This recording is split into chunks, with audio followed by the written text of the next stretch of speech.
Frankenstein, the Modern Prometheus by Mary Shelley, Chapter 5. It was on a dreary night of November that I beheld the accomplishment of my toils. With an anxiety that almost amounted to agony, I collected the instruments of life around me that I might infuse a spark of being into the lifeless thing that lay at my feet. It was already 1 in the morning. The rain pattered dismally against the panes, and my candle was nearly burnt out, when, by the glimmer of the half-extinguished light, I saw the dull yellow eye of the creature open. It breathed hard, and a convulsive motion agitated its limbs. How can I describe my emotions at this catastrophe? Or how delineate the wretch whom with such infinite pains and care I had endeavored to form? His limbs were in proportion, and I had selected his features as beautiful. Beautiful? Great God! His yellow skin scarce covered the work of muscles and arteries beneath. His hair was of a lustrous black and flowing, his teeth of a pearly whiteness, but these luxuriances only formed a more horrid contrast with his watery eyes that seemed almost of the same color as the dun-white sockets in which they were set, his shriveled complexion, and straight black lips. The different accidents of life are not so changeable as the feelings of human nature. I had worked hard for nearly 2 years for the sole purpose of infusing life into an inanimate body. For this I had deprived myself of rest and health. I had desired it with an ardor that far exceeded moderation. But now that I had finished, the beauty of the dream vanished, and breathless horror and disgust filled my heart. Unable to endure the aspect of the being I had created, I rushed out of the room and continued a long time traversing my bedchamber, unable to compose my mind to sleep. At length, lassitude succeeded to the tumult I had before endured, and I threw myself on the bed in my clothes, endeavoring to seek a few moments of forgetfulness. But it was in vain. I slept, indeed, but I was disturbed by the wildest dreams. I thought I saw Elizabeth, in the bloom of health, walking in the streets of Ingolstadt. Delighted and surprised, I embraced her, but as I imprinted the first kiss on her lips, they became livid with the hue of death. Her features appeared to change, and I thought that I held the corpse of my dead mother in my arms. A shroud enveloped her form, and I saw the grave worms crawling in the folds of the flannel. I started from my sleep with horror. A cold dew covered my forehead, my teeth chattered, and every limb became convulsed when, by the dim and yellow light of the moon as it forced its way through the window shutters, I beheld the wretch, the miserable monster whom I had created. He held up the curtain of the bed, and his eyes, if eyes they may be called, were fixed on me. His jaws opened, and he muttered some inarticulate sounds, while a grin wrinkled his cheeks. He might have spoken, but I did not hear. One hand was stretched out seemingly to detain me, but I escaped and rushed downstairs. I took refuge in the courtyard belonging to the house which I inhabited, where I remained during the rest of the night, walking up and down in the greatest agitation, listening attentively, catching and fearing each sound as if it were to announce the approach of the demoniacal corpse to which I had so miserably given life. Oh, no mortal could support the horror of that countenance. A mummy, again endued with animation, could not be so hideous as that wretch. I gazed on him while unfinished. He was ugly then, but when those muscles and joints were rendered capable of motion, it became a thing such as even Dante could not have conceived. I passed the night wretchedly. Sometimes my pulse beat so quickly and hardly that I felt the palpitation of every artery. At others I nearly sank to the ground through languor and extreme weakness. Mingled with this horror, I felt the bitterness of disappointment. Dreams that had been my food and pleasant rest for so long a space were now become a hell to me, and the change was so rapid the overthrow so complete. Morning, dismal and wet, at length dawned, and discovered to my sleepless and aching eyes the church of Ingolstadt, its white steeple and clock, which indicated the 6th hour.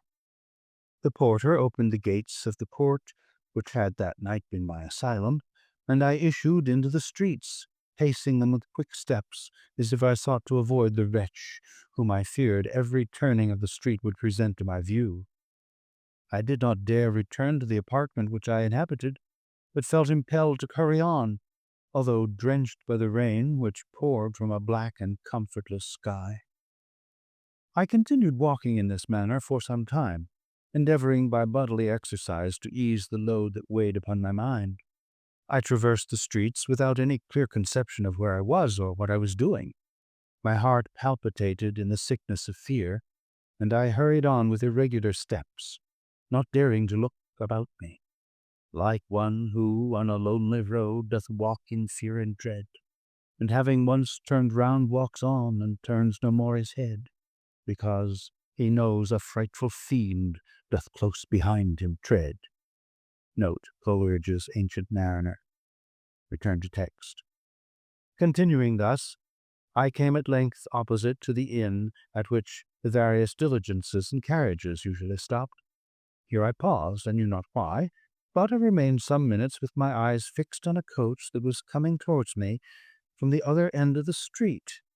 As it drew nearer, I observed that it was the Swiss diligence. It stopped just where I was standing, and on the door being opened, I perceived Henry Clerval, who, on seeing me, instantly sprung out. "My dear Frankenstein," exclaimed he, "how glad I am to see you! How fortunate that you should be here at the very moment of my alighting!" Nothing could equal my delight on seeing Clerval. His presence brought back to my thoughts my father, Elizabeth, and all those scenes of home so dear to my recollection. I grasped his hand, and in a moment forgot my horror and misfortune. I felt suddenly, and for the first time during many months, calm and serene joy. I welcomed my friend, therefore, in the most cordial manner, and we walked towards my college. Clerval continued talking for some time about our mutual friends and his good fortune in being permitted to come to Ingolstadt. "You may easily believe," said he, "how great was the difficulty to persuade my father that all necessary knowledge was not comprised in the noble art of bookkeeping. And indeed, I believe I left him incredulous to the last, for his constant answer to my unwearied entreaties was the same as that of the Dutch schoolmaster in the Vicar of Wakefield. 'I have 10,000 florins a year without Greek. I eat heartily without Greek.' But his affection for me at length overcame his dislike of learning, and he has permitted me to undertake a voyage of discovery to the land of knowledge. It gives me the greatest delight to see you. But tell me how you left my father, brothers, and Elizabeth." "Very well, and very happy, only a little uneasy that they hear from you so seldom. By the by, I mean to lecture you a little upon their account myself. But, my dear Frankenstein," continued he, stopping short and gazing full in my face, "I did not before remark how very ill you appear, so thin and pale. You look as if you had been watching for several nights." "You have guessed right. I have lately been so deeply engaged in one occupation that I have not allowed myself sufficient rest, as you see. But I sincerely hope that all these employments are now at an end, and that I am at length free." I trembled excessively. I could not endure to think of, and far less to allude to, the occurrences of the preceding night. I walked with a quick pace, and we soon arrived at my college. I then reflected, and the thought made me shiver, that the creature whom I had left in my apartment might still be there, alive and walking about. I dreaded to behold this monster, but I feared still more that Henry should see him. Entreating him, therefore, to remain a few minutes at the bottom of the stairs, I darted up towards my own room. My hand was already on the lock of the door before I recollected myself. I then paused, and a cold shivering came over me. I threw the door forcibly open, as children are accustomed to do when they expect a spectre to stand in waiting for them on the other side, but nothing appeared. I stepped fearfully in. The apartment was empty, and my bedroom was also freed from its hideous guest. I could hardly believe that so great a good fortune could have befallen me. But when I became assured that my enemy had indeed fled, I clapped my hands for joy and ran down to Clerval. We ascended into my room, and the servant presently brought breakfast. But I was unable to contain myself. It was not joy only that possessed me. I felt my flesh tingle with excessive sensitiveness, and my pulse beat rapidly. I was unable to remain for a single instant in the same place. I jumped over the chairs, clapped my hands, and laughed aloud. Clerval at first attributed my unusual spirits to joy on his arrival, but when he observed me more attentively, he saw a wildness in my eyes for which he could not account, and my loud, unrestrained, heartless laughter frightened and astonished him. "My dear Victor," cried he, "what, for God's sake, is the matter? Do not laugh in that manner. How ill you are! What is the cause of all this?" "Do not ask me," cried I, putting my hands before my eyes, for I thought I saw the dreaded spectre glide into the room. "He can tell! Oh, save me, save me!" I imagined that the monster seized me. I struggled furiously and fell down in a fit. Poor Clerval! What must have been his feelings? A meeting which he anticipated with such joy so strangely turned to bitterness.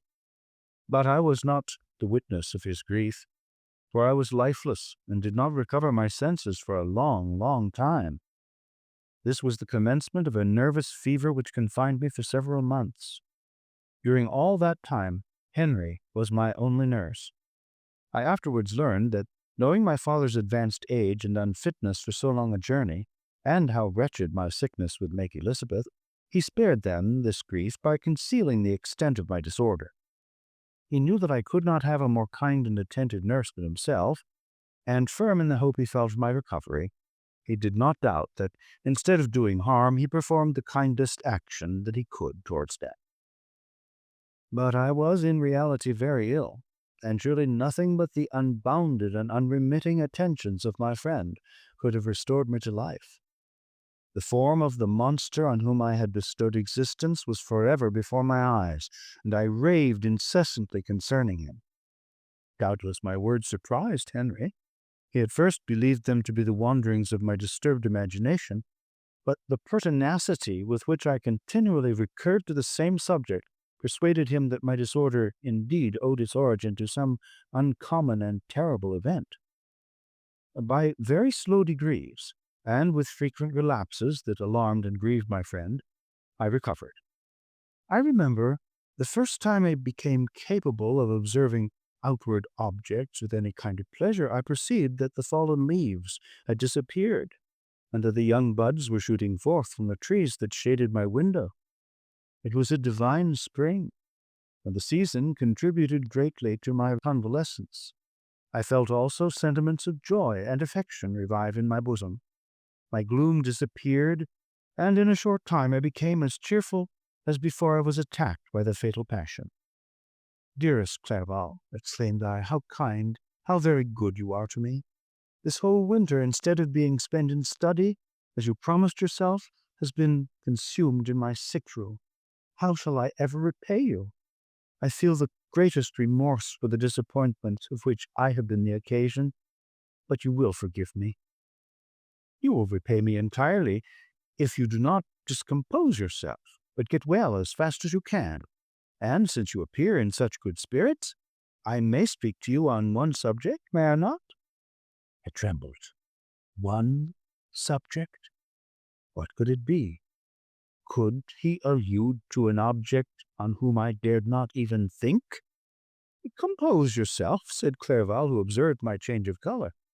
"I will not mention it if it agitates you, but your father and cousin would be very happy if they received a letter from you in your own handwriting.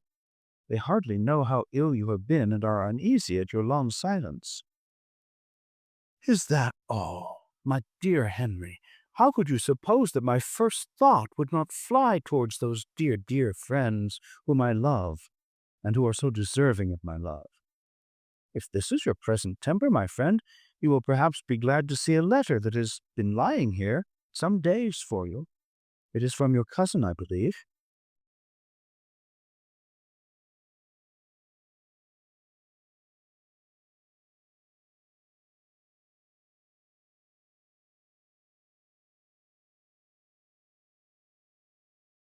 Frankenstein, the Modern Prometheus by Mary Shelley. Chapter 6. Clerval then put the following letter into my hands. It was from my own Elizabeth. My dearest cousin, you have been ill, very ill, and even the constant letters of dear kind Henry are not sufficient to reassure me on your account. You are forbidden to write, to hold a pen, yet one word from you, dear Victor, is necessary to calm our apprehensions. For a long time I have thought that each post would bring this line, and my persuasions have restrained my uncle from undertaking a journey to Ingolstadt.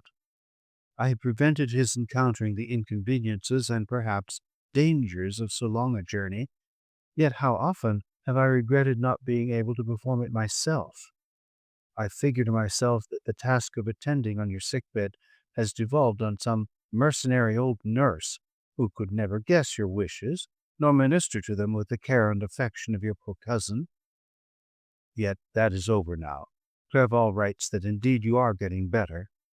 I eagerly hope that you will confirm this intelligence soon in your own handwriting. Get well and return to us. You will find a happy, cheerful home and friends who love you dearly. Your father's health is vigorous, and he asks but to see you, but to be assured that you are well, and not a care will ever cloud his benevolent countenance. How pleased you would be to remark the improvement of our Ernest. He is now 16 and full of activity and spirit.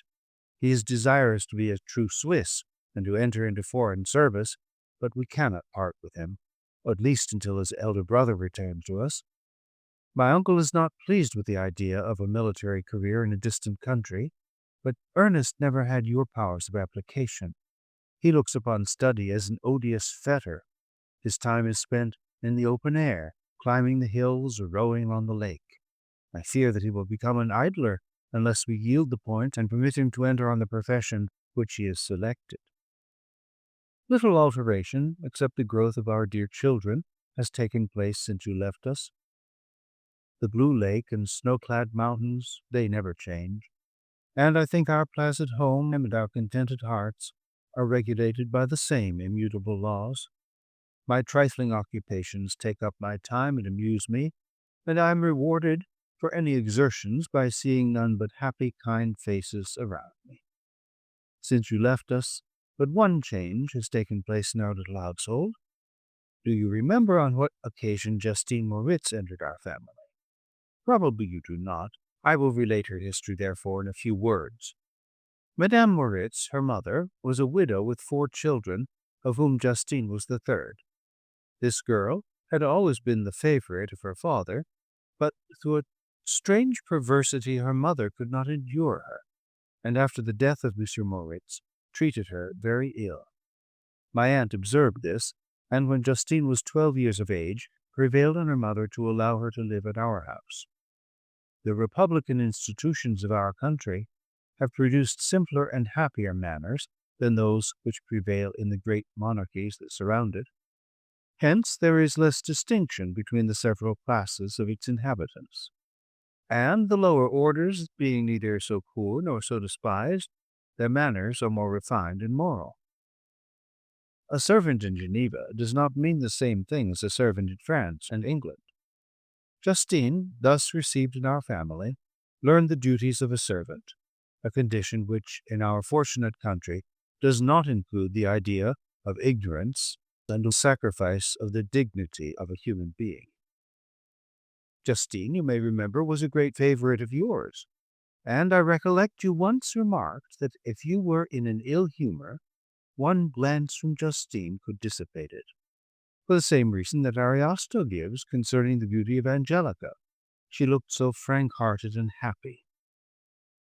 My aunt conceived a great attachment for her, by which she was induced to give her an education superior to that which she had at first intended.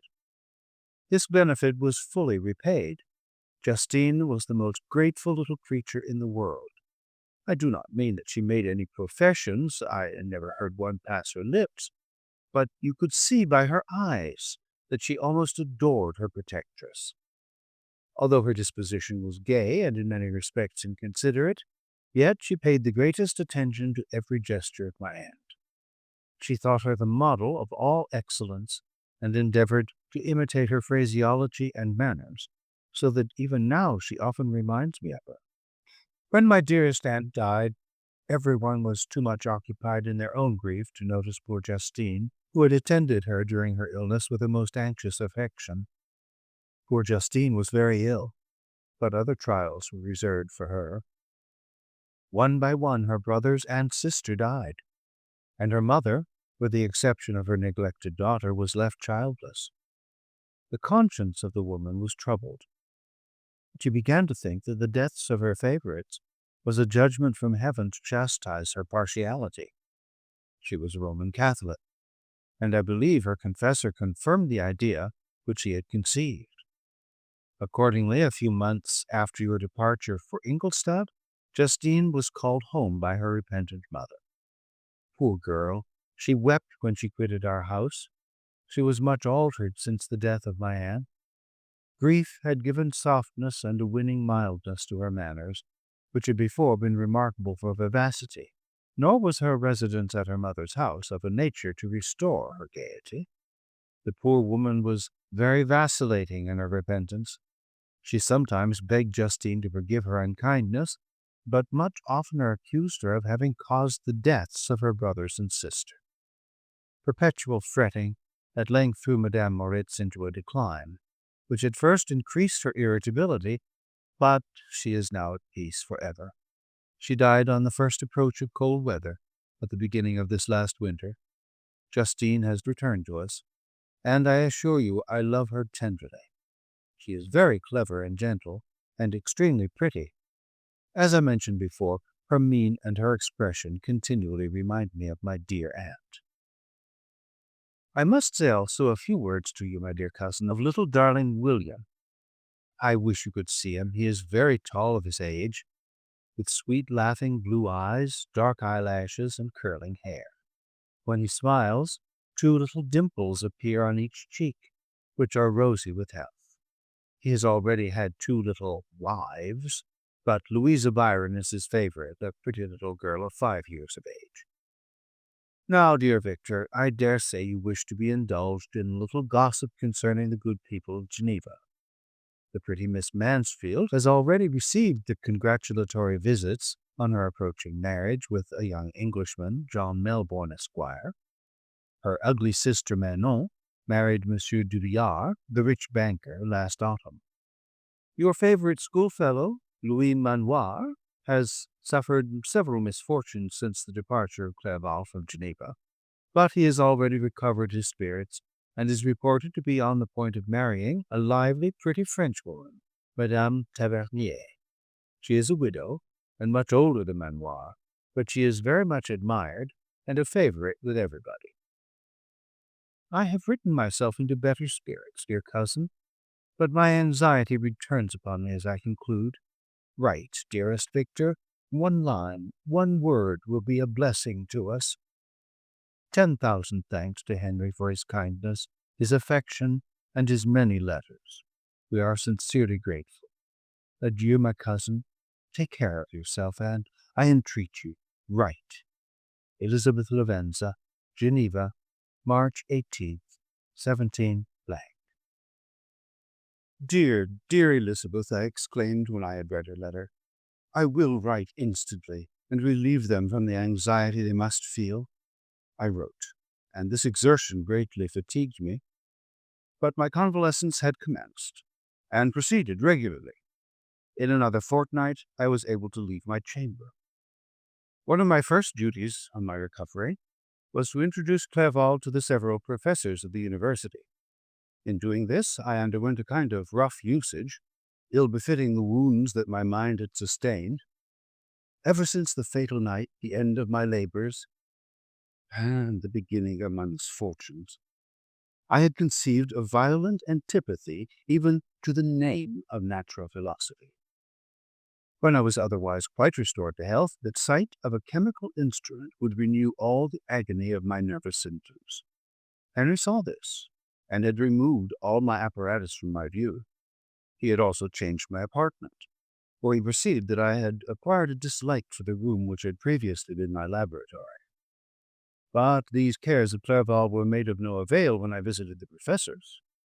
Monsieur Waldman inflicted torture when he praised, with kindness and warmth, the astonishing progress I had made in the sciences. He soon perceived that I disliked the subject, but not guessing the real cause, he attributed my feelings to modesty and changed the subject from my improvement to the science itself, with a desire, as I evidently saw, of drawing me out. What could I do?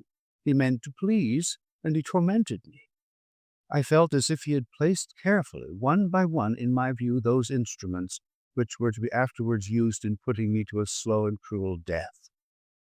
I writhed under his words, yet dared not exhibit the pain I felt. Clerval, whose eyes and feelings were always quick in discerning the sensations of others, declined the subject, alleging in excuse his total ignorance, and the conversation took a more general turn. I thanked my friend from my heart, but I did not speak. I saw plainly that he was surprised, but he never attempted to draw my secret from me. And although I loved him with a mixture of affection and reverence that knew no bounds, yet I could never persuade myself to confide in him that event which was so often present in my recollection, but which I feared to detail to another would only impress more deeply. Monsieur Krempe was not equally docile, and in my condition at that time of almost insupportable sensitiveness, his harsh, blunt encomiums gave me even more pain than the benevolent approbation of Monsieur Waldman. "Damn the fellow," cried he. "Why, Monsieur Clerval, I assure you he has outstripped us all. I stare if you please, but it is nevertheless true. A youngster who, but a few years ago, believed in Cornelius Agrippa as firmly as in the gospel, has now set himself at the head of the university, and if he is not soon pulled down, we shall all be out of countenance. Ay, continued he, observing my face expressive of suffering, Monsieur Frankenstein is modest, an excellent quality in a young man. Young men should be diffident of themselves, you know, Monsieur Clerval. I was myself when young, but that wears out in a very short time." Monsieur Krempe had now commenced a eulogy on himself, which happily turned the conversation from a subject that was so annoying to me. Clerval had never sympathized in my tastes for natural science, and his literary pursuits differed wholly from those which had occupied me. He came to the university with the design of making himself complete master of the Oriental languages, and thus he should open a field for the plan of life he had marked out for himself. Resolved to pursue no inglorious career, he turned his eyes toward the east as affording scope for his spirit of enterprise. The Persian, Arabic, and Sanskrit languages engaged his attention, and I was easily induced to enter on the same studies. Idleness had ever been irksome to me, and now that I wished to fly from reflection and hated my former studies, I felt great relief in being the fellow pupil with my friend, and found not only instruction, but consolation in the works of the Orientalists.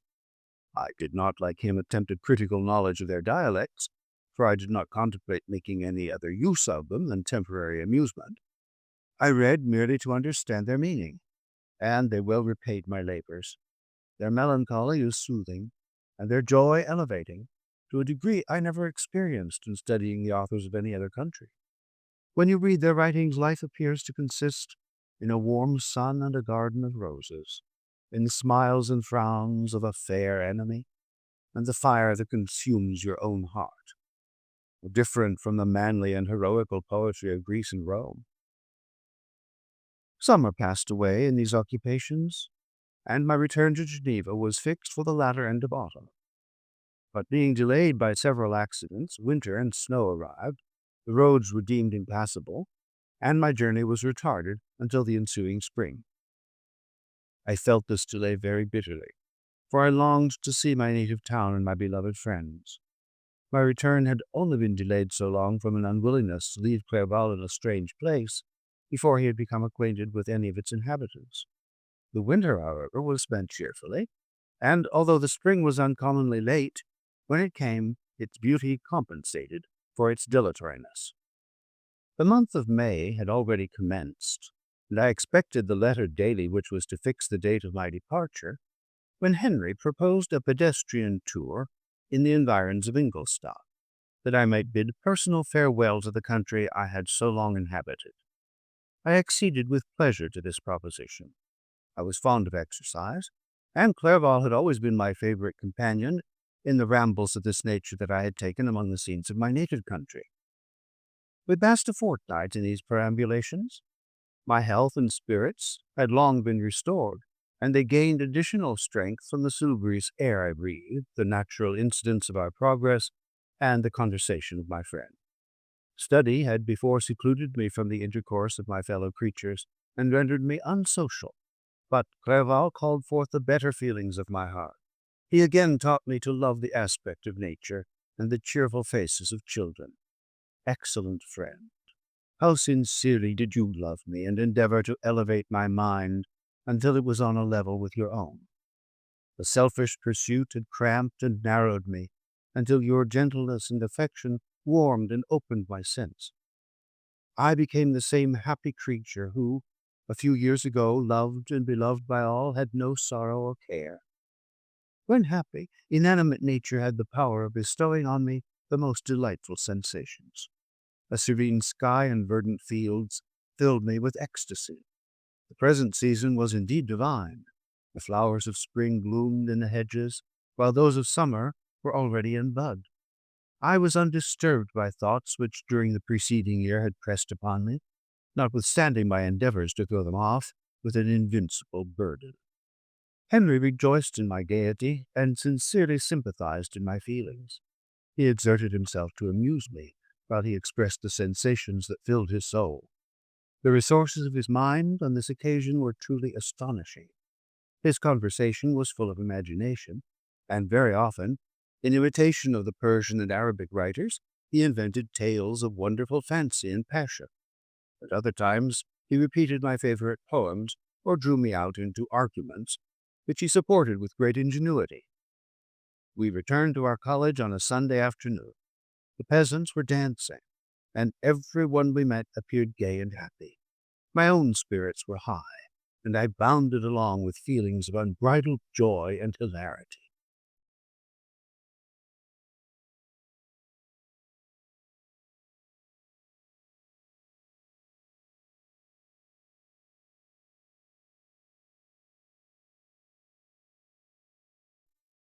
Frankenstein, the Modern Prometheus, by Mary Shelley.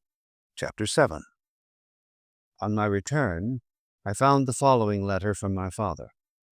My dear Victor, you have probably waited impatiently for a letter to fix the date of your return to us, and I was at first tempted to write only a few lines, merely mentioning the day on which I should expect you. But that would be a cruel kindness, and I dare not do it.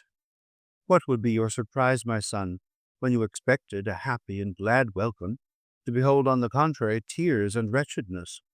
And how, Victor, can I relate our misfortune? Absence cannot have rendered you callous to our joys and griefs. And how shall I inflict pain on my long-absent son?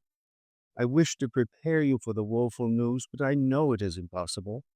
Even now your eye skims over the page to seek the words which are to convey to you the horrible tidings. William is dead. That sweet child, whose smiles delighted and warmed my heart, who was so gentle yet so gay, Victor, he is murdered. I will not attempt to console you, but will simply relate the circumstances of the transaction. Last Thursday, May 7th, I, my niece, and your two brothers went to walk in Plainpalais. The evening was warm and serene, and we prolonged our walk farther than usual.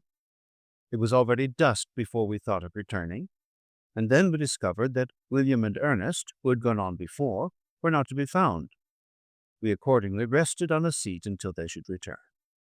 Presently Ernest came, and inquired if we had seen his brother. He said that he had been playing with him, that William had run away to hide himself, and that he vainly sought for him, and afterwards waited for him for a long time, but that he did not return. This account rather alarmed us, and we continued to search for him until night fell, when Elizabeth conjectured that he might have returned to the house. He was not there. We returned again with torches, for I could not rest when I thought that my sweet boy had lost himself and was exposed to all the damps and dews of night.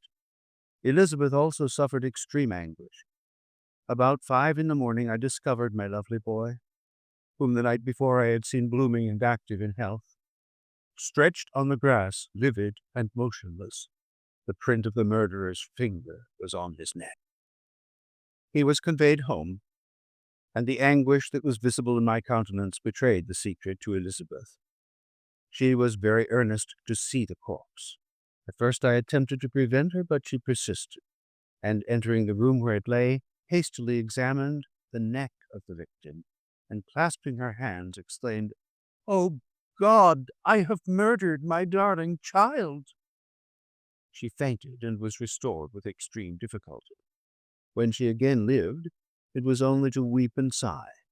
She told me that same evening William had teased her to let him wear a very valuable miniature that she possessed of your mother. This picture is gone, and was doubtless the temptation which urged the murderer to the deed. We have no trace of him at present, although our exertions to discover him are unremitted. But they will not restore my beloved William. Come, dearest Victor, you alone can console Elizabeth. She weeps continually and accuses herself unjustly as the cause of his death. Her words pierce my heart. We are all unhappy, but will that not be an additional motive for you, my son, to return and be our comforter? Your dear mother. Alas, Victor, I now say, thank God she did not live to witness the cruel, miserable death of her youngest darling. Come, Victor, not brooding thoughts of vengeance against the assassin, but with feelings of peace and gentleness that will heal instead of festering the wounds of our minds. Enter the house of mourning, my friend, but with kindness and affection for those who love you, and not with hatred for your enemies. Your affectionate and afflicted father, Alphonse Frankenstein, Geneva, May 12, 17 _. Clerval, who had watched my countenance as I read this letter, was surprised to observe the despair that succeeded to the joy I had first expressed on receiving news from my friends. I threw the letter on the table and covered my face with my hands. "My dear Frankenstein," exclaimed Henry when he perceived me weep with bitterness, "are you always to be unhappy? My dear friend, what has happened?" I motioned to him to take up the letter, while I walked up and down the room in the extremest agitation. Tears also gushed from the eyes of Clerval as he read the account of my misfortune. "I can offer you no consolation, my friend," said he. "Your disaster is irreparable. What do you intend to do?" "To go instantly to Geneva. Come with me, Henry, to order the horses." During our walk, Clerval endeavored to say a few words of consolation. He could only express his heartfelt sympathy. "Poor William," said he, "dear lovely child. He now sleeps with his angel mother.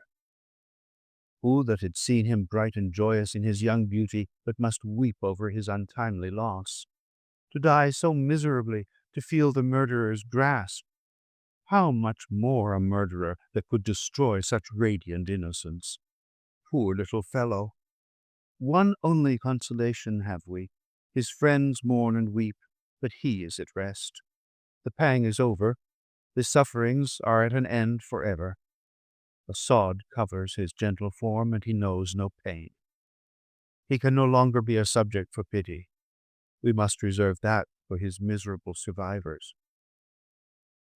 Clerval spoke thus as we hurried through the streets. The words impressed themselves on my mind, and I remembered them afterwards in solitude. But now, as soon as the horses arrived, I hurried into a cabriolet and bade farewell to my friend.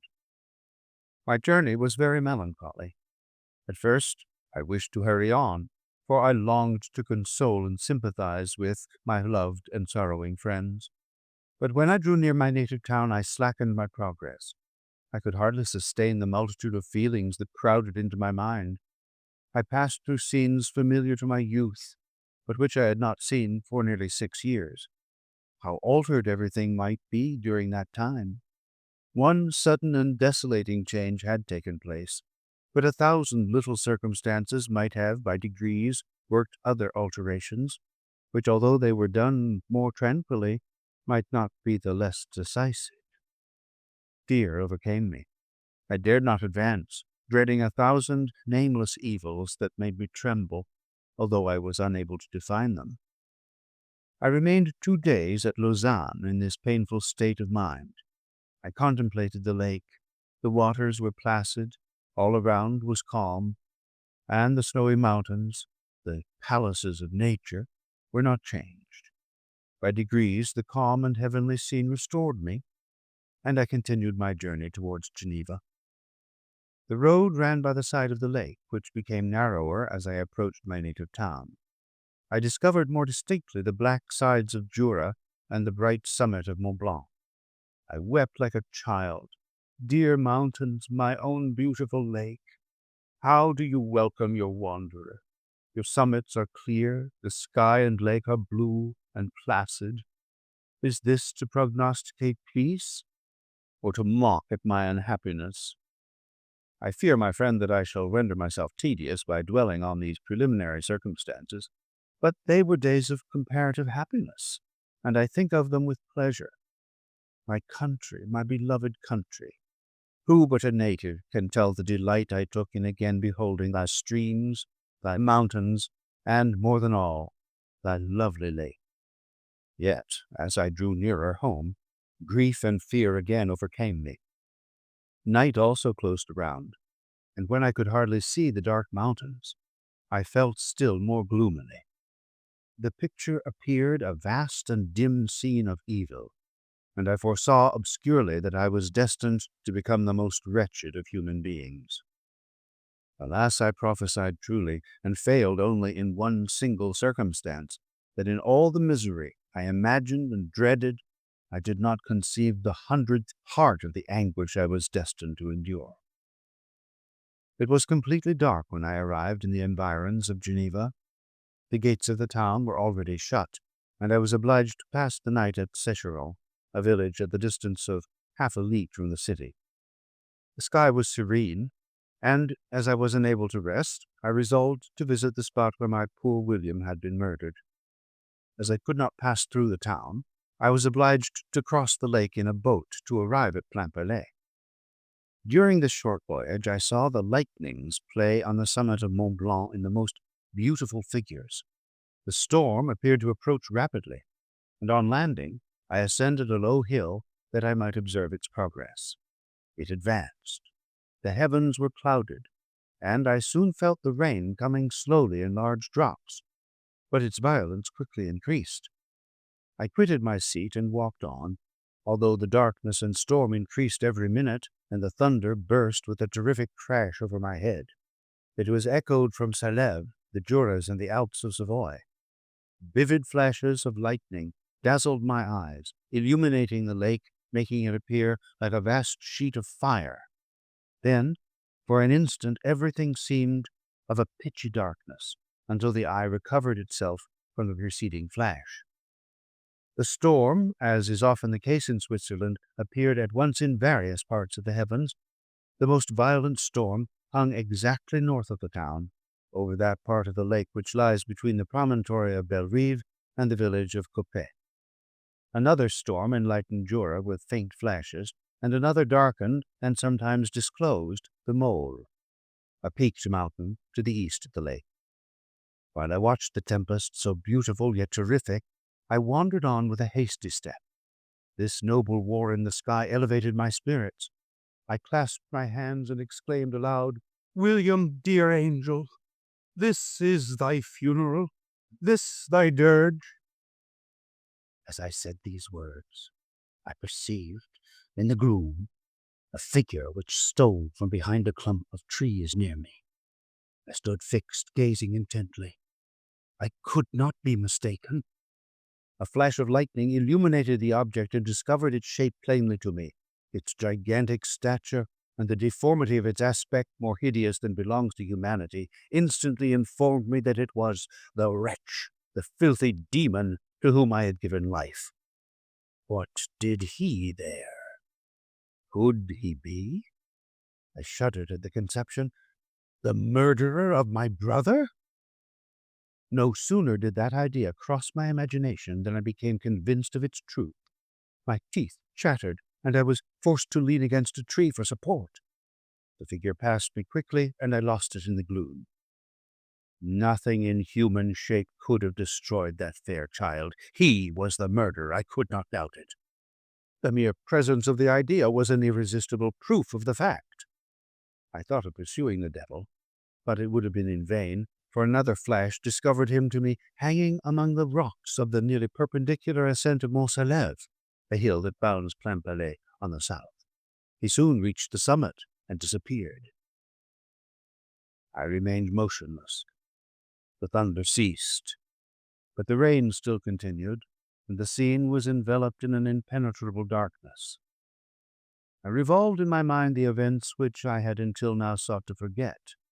The whole train of my progress towards the creation, the appearance of the work of my own hands alive at my bedside, its departure. 2 years had now nearly elapsed since the night on which he first received life, and was this his first crime? Alas, I had turned loose into the world a depraved wretch whose delight was in carnage and misery. Had he not murdered my brother? No one can conceive the anguish I suffered during the remainder of the night, which I spent cold and wet in the open air. But I did not feel the inconvenience of the weather. My imagination was busy in scenes of evil and despair. I considered the being whom I had cast among mankind and endowed with the will and power to effect purposes of horror, such as the deed which he had now done, nearly in the light of my own vampire, my own spirit, let loose from the grave, and forced to destroy all that was dear to me. Day dawned, and I directed my steps towards the town. The gates were open, and I hastened to my father's house. My first thought was to discover what I knew of the murderer and cause instant pursuit to be made.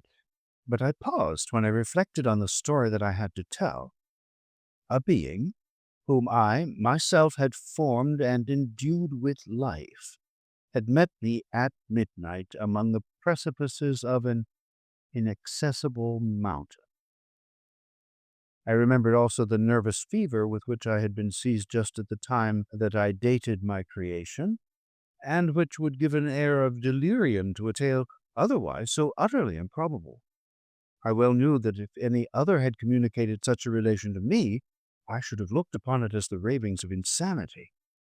Besides, the strange nature of the animal would elude all pursuit, even if I were so far credited as to persuade my relatives to commence it.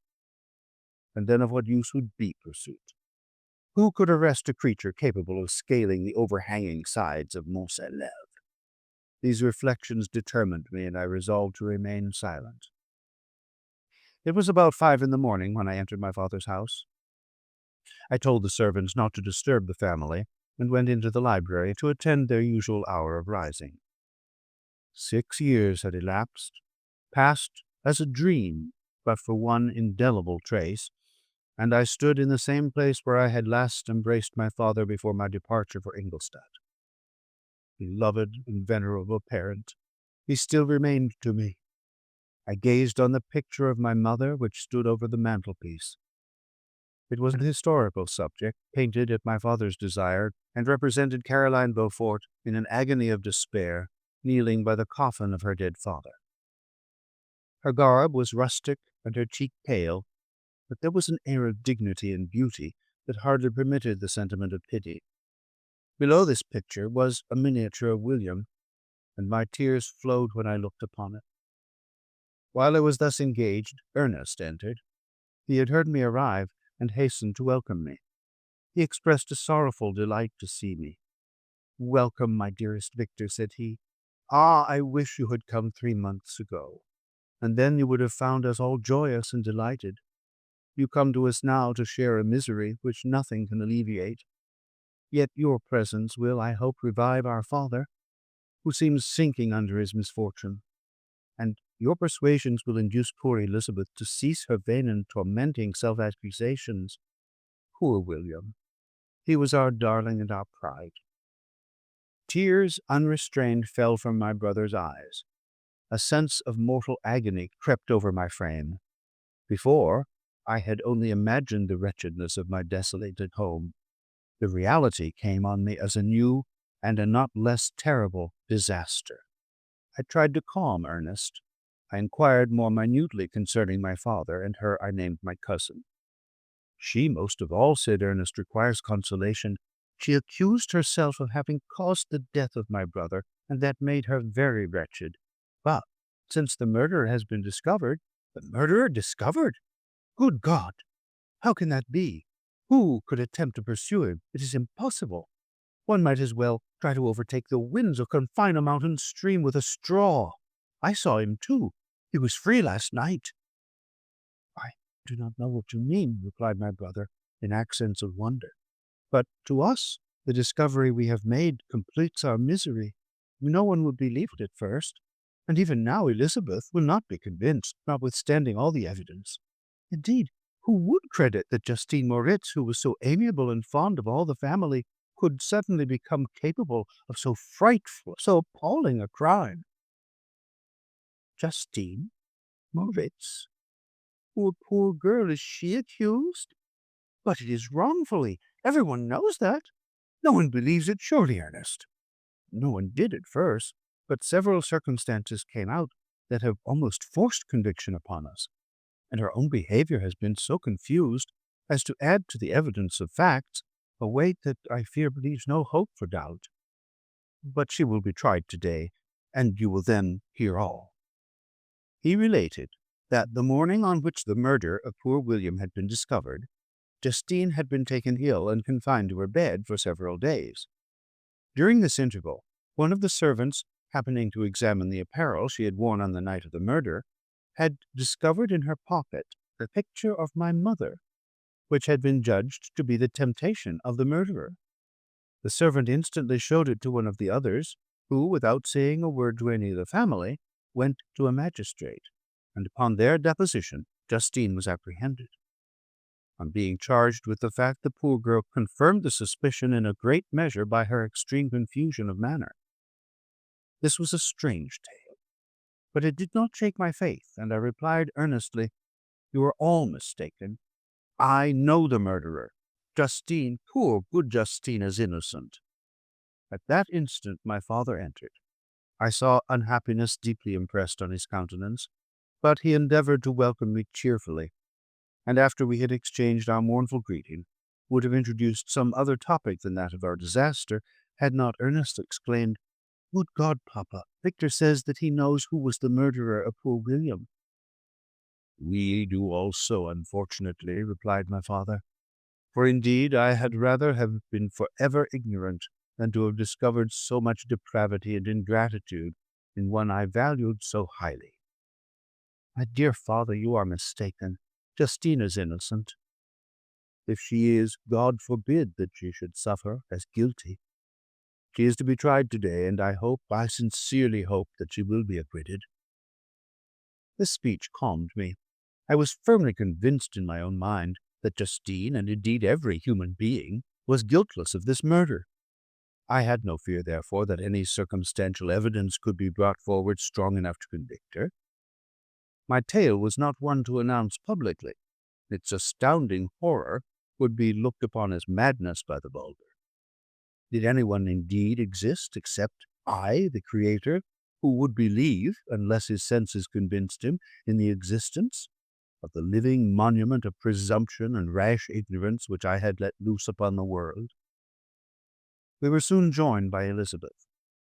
Time had altered her since I last beheld her. It had endowed her with loveliness surpassing the beauty of her childish years. There was the same candor, the same vivacity, but it was allied to an expression more full of sensibility and intellect. She welcomed me with the greatest affection.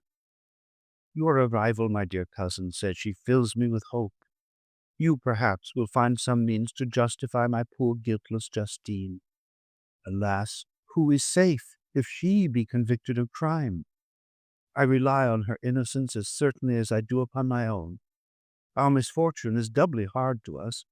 We have not only lost that lovely darling boy, This poor girl whom I sincerely love is to be torn away by even a worse fate.